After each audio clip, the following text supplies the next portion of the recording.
കാലവർഷം പൊതുവിൽ കേരളത്തിൽ ജൂൺ ആദ്യവാരമാണ് എത്തുക.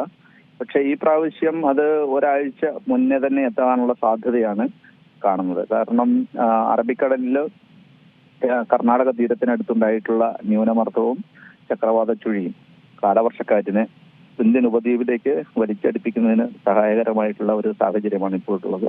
അതുകൊണ്ട് തന്നെ വടക്കൻ കേരളത്തിൽ ഉൾപ്പെടെ ശക്തമായിട്ടുള്ള മഴയാണ് കഴിഞ്ഞ 48 മണിക്കൂറായി നമ്മൾ അനുഭവിച്ചുകൊണ്ടിരിക്കുന്നത്.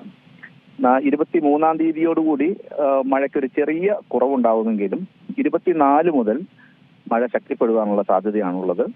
കാലവർഷം 24-നോ 25-നോ കേരള തീരത്ത് എത്തുവാനുള്ള സാധ്യതയാണ് ഇന്ത്യൻ കാലാവസ്ഥാ നിരീക്ഷണ കേന്ദ്രം ഇപ്പോൾ നൽകിയിട്ടുള്ളത്. ഇത് പൊതുവിൽ നിന്ന് വിപരീതമായി ഒരാഴ്ച മുന്നേ തന്നെ എത്തുന്ന ഒരു സവിശേഷമായിട്ടുള്ള സാഹചര്യമാണ് ഇപ്പോഴുള്ളത്. അതുകൊണ്ട് തന്നെ ഇപ്പോൾ നിലവിലുള്ള നമ്മുടെ സംസ്ഥാനത്തിന്റെ സാഹചര്യം അനുസരിച്ച് നമ്മൾ പല മുൻകരുതലുകളും എടുക്കേണ്ടതും വളരെ അത്യാവശ്യം തന്നെയാണ്. എന്തൊക്കെ മുൻകരുതലുകളാണ് ഇനി ഈ കാലവർഷത്തിന് മുന്നോടിയായി നമ്മൾ സ്വീകരിക്കേണ്ടതായുള്ളത്? നമുക്കറിയാം, ഇപ്പോ മഴ പെയ്യുന്നത് ഇന്നലെ തന്നെ കഴിഞ്ഞ 48 മണിക്കൂറിൽ കണ്ണൂർ, കാസർഗോഡ് ജില്ലകളിൽ തൃക്കരിപ്പൂർ, പിണറായി പോലെയുള്ള സ്ഥലങ്ങളിൽ 34-38 സെന്റിമീറ്റർ മഴയാണ് ലഭിച്ചിട്ടുള്ളത്. എന്ന് പറഞ്ഞാൽ ഒരു അതിതീവ്ര മഴയേക്കാൾ കൂടുതലായിട്ടുള്ള അത്ര ശക്തമായിട്ടുള്ള മഴയാണ് ഈ 48 മണിക്കൂർ കൊണ്ട് നമുക്ക് ലഭിച്ചിട്ടുള്ളത്. പല പോക്കറ്റുകളിലും അല്ലെങ്കിൽ ഒറ്റപ്പെട്ട സ്ഥലങ്ങളിലും ഇത്തരത്തിൽ ശക്തമായിട്ടുള്ള മഴ പെയ്താൽ നമുക്കറിയാം, ഇപ്പോൾ ഈ ഹൈവേയുടെ വർക്കുമായി ബന്ധപ്പെട്ട് പല സ്ഥലങ്ങളിലും വെള്ളക്കെട്ടുണ്ട്. അപ്പോൾ മണ്ണിടിച്ചിലുണ്ട്. അതുപോലെ തന്നെ മലയോര മേഖലകളിലാണെങ്കിൽ മണ്ണിടിച്ചിലോ അല്ലെ ഏതെങ്കിലും ദുർബലമായ പ്രദേശങ്ങളിലാണെങ്കിൽ ചെറിയ തോതിലുള്ള ഒരു ഉരുൾപൊട്ടൽ പോലും ഉണ്ടാകുവാനുള്ള സാധ്യത നിലവിലുണ്ട്. അത് കണക്കിലെടുത്തുകൊണ്ട് കാലാവസ്ഥാ നിരീക്ഷണ കേന്ദ്രവും സംസ്ഥാന ദുരന്ത നിവാരണ അതോറിറ്റിയും അതാത് സമയങ്ങളിൽ മാധ്യമങ്ങൾ വഴിയും അതുപോലെ അവരുടെ വെബ്സൈറ്റ് വഴിയും കൃത്യമായിട്ടുള്ള മുന്നറിയിപ്പ് നമുക്ക് നൽകാറുണ്ട്. ഒന്ന്, ഓറഞ്ച് അലർട്ട് മുതൽ റെഡ് അലർട്ടാണ് ഏറ്റവും തീവ്രമായിട്ടുള്ളത്. ഓറഞ്ച് അലർട്ട് തന്നാൽ പോലും നമ്മൾ വളരെയധികം ജാഗരൂകരായിരിക്കേണ്ടതുണ്ട്. ഇത്തരം പ്രശ്നങ്ങൾ ഉണ്ടാകുവാൻ സാധ്യതയുള്ള പ്രദേശങ്ങളിൽ ആ പ്രദേശങ്ങളിലേക്ക്, പ്രത്യേകിച്ച് ഇപ്പോൾ ഈ സ്കൂളുകൾ തുറക്കുന്നതിന് മുന്നോടിയായിട്ട് പല സ്ഥലങ്ങളിലും ടൂറിസത്തിൻ്റെതായിട്ടുള്ള ഒരു തിരക്കുണ്ട്. അപ്പോൾ അങ്ങനെയുള്ള സ്ഥലങ്ങളിൽ പെട്ടുപോകാതിരിക്കുവാനും ഏതെങ്കിലും മുന്നറിയിപ്പ് നൽകിയിട്ടുള്ള ജില്ലകളിലേക്കുള്ള യാത്രകൾ പരമാവധി ഒഴിവാക്കുക. പ്രത്യേകിച്ച് രാത്രി കാലങ്ങളിൽ മലയോര മേഖലയിലേക്കുള്ള സഞ്ചാരം ഒഴിവാക്കുക.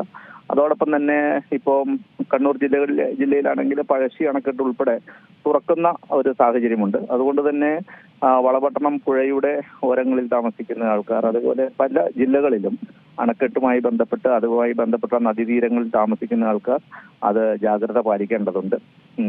ഇതൊക്കെയാണ് പൊതുവിൽ നമുക്ക് സ്വീകരിക്കാൻ പറ്റുന്നത്. അതോടൊപ്പം തന്നെ ഇപ്പോൾ സവിശേഷമായ ഒരു സാഹചര്യം ദേശീയപാതയുമായി നിർമ്മാണവുമായി ബന്ധപ്പെട്ടാണ്. പല സ്ഥലങ്ങളിലും സർവീസ് റോഡുകളിൽ ഉൾപ്പെടെ വെള്ളക്കെട്ടുണ്ട്. ഏതെങ്കിലും രീതിയിൽ ഒരു ക്രാക്ക് കാണുകയാണെങ്കിൽ അതിന്റെ അടുത്ത് പോവാതെ നമ്മൾ പരമാവധി ദൂരം പാലിച്ചുകൊണ്ട് അത് അധികൃതരെ അറിയിക്കുകയും തദ്ദേശ സ്വയംഭരണ സ്ഥാപനങ്ങളുടെ പ്രതിനിധികളുടെ ശ്രദ്ധയിൽ അത് പെടുത്തുകയും ചെയ്യേണ്ടത് ഒരു പൗരൻ എന്നുള്ള നിലയിൽ നമ്മുടെ ഒരു ആവശ്യം കൂടിയാണ്.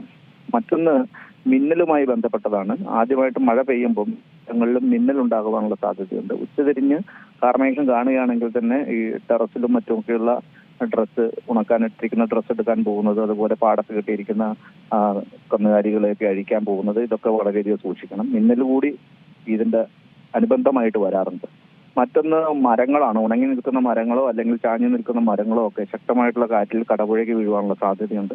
പരസ്യ ബോർഡുകൾ, ഹോർഡിങ്ങുകൾ, ഇതുപോലെയുള്ള സംഭവങ്ങളൊക്കെ പല സ്ഥലത്തും അപകടകരമായിട്ടുള്ള സാഹചര്യത്തിൽ നിൽക്കുന്നുണ്ട് എങ്കിൽ അത് നമ്മൾ അധികൃതരെ അറിയിക്കേണ്ടതാണ്. അതുപോലെ ഇലക്ട്രിക് പോസ്റ്റുകൾ ചെരിഞ്ഞു നിൽക്കുന്നുണ്ട് എങ്കിൽ. അപ്പോൾ ജനങ്ങളുടെ സഹകരണത്തോടു കൂടിയുള്ള ഒരു ദുരന്ത നിവാരണ പ്രവർത്തനമാണ് ഏതൊരു രാജ്യത്തിനും ഏതൊരു സംസ്ഥാനത്തിനും ഏറ്റവും അനുകരണീയമായിട്ടുള്ള മാതൃക. അതാത് സമയങ്ങളിൽ ഔദ്യോഗിക ഏജൻസികൾ നൽകുന്ന മുന്നറിയിപ്പുകൾ കൃത്യമായ രീതിയിൽ പാലിക്കുക. അതുപോലെ കിംവദന്തികൾ പരത്താതിരിക്കുക. അഡ്വഞ്ചറസ് ടൂറിസം ഒഴിവാക്കുക. ഇവയാണ് നമ്മൾ പ്രധാനമായിട്ടും കരുതേണ്ടത്. ഏറ്റവും പുതിയ വാർത്തകളും വിശേഷങ്ങളും വിരൽ തുമ്പിലറിയാൻ സീ മലയാളം ന്യൂസ് എല്ലാ ഡിജിറ്റൽ പ്ലാറ്റ്ഫോമുകളിലും ലഭ്യം.